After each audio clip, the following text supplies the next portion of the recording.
car that's off the interstate north of us at Becker Road. So what we have basically is this. 3 vehicles were hit by gunfire earlier today. I would say about an hour, 20 minutes, hour and a half ago. Nobody's been injured. One of the cars that were hit, the first car that we have is the one I referred to as being south of us in the northbound lane.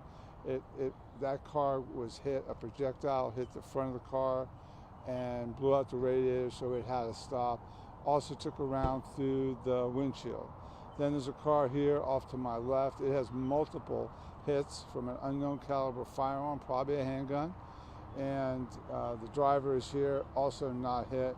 Then we have a third vehicle, if I have it correctly, it's a pickup truck. It's to our north at Becker Road.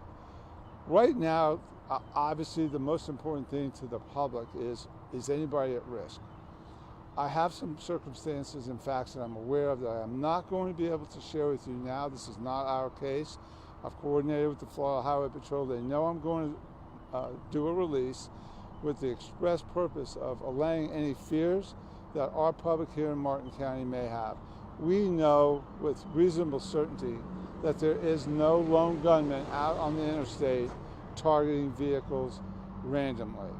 Let me repeat that. We feel very confident at this point that this wasn't an entirely random situation, and that the overwhelming likelihood is that there is no lone gunman out there on the interstate shooting people just for being on the interstate.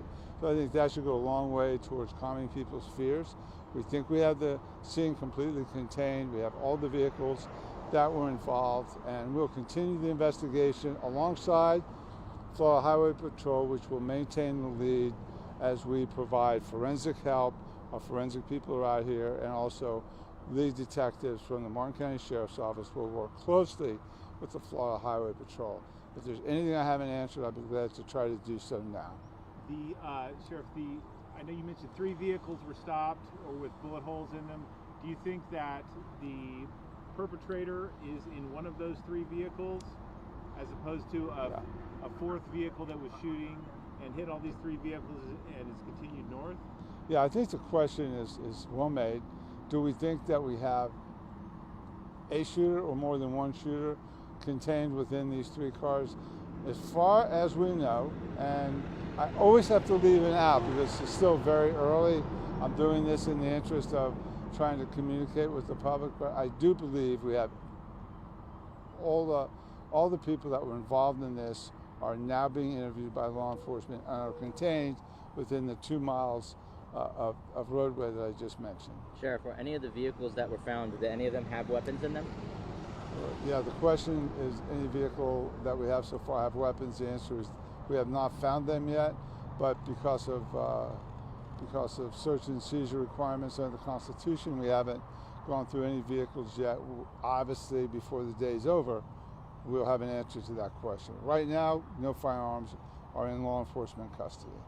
Sheriff, who called? Who called for help? Yeah, the question, who called for help? I would have to go back. I'll go back. We'll listen, of course, to the 911 calls. We know that one of the people that were hit, the pickup truck to our north, did make a call to law enforcement. There could have been others. And forgive me if you already said that, but all 3 people, all 3 drivers of each car are with you guys being questioned, interviewed? Right. There were 3 vehicles that were hit by gunfire.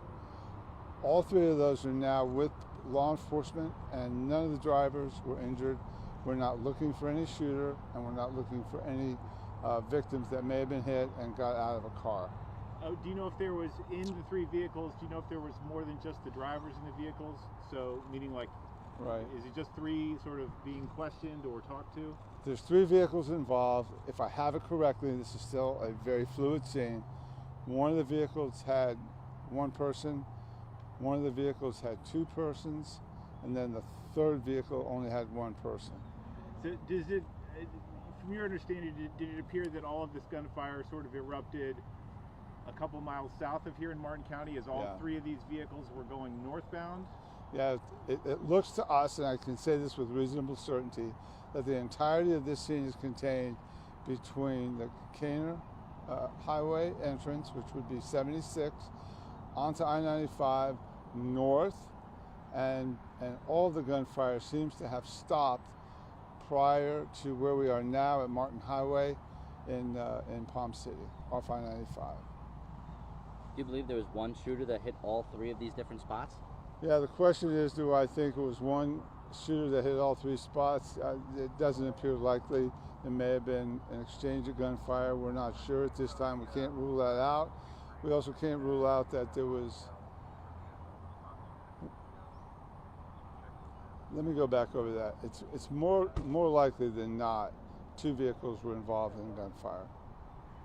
I don't know if you can speak to this yet. I know it's an active investigation. Does it appear that charges may be forthcoming? Yeah, the question is, does it appear charges may be forthcoming? I know the Florida Highway Patrol will take this very seriously.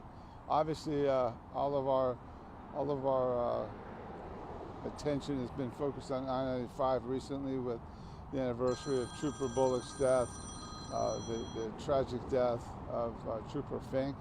And so, to direct answer your question, will someone get arrested for this? I would say there's a probability of that happening, yes. Good to go? Good to go. Thank you all Thank you very so much. much. Thank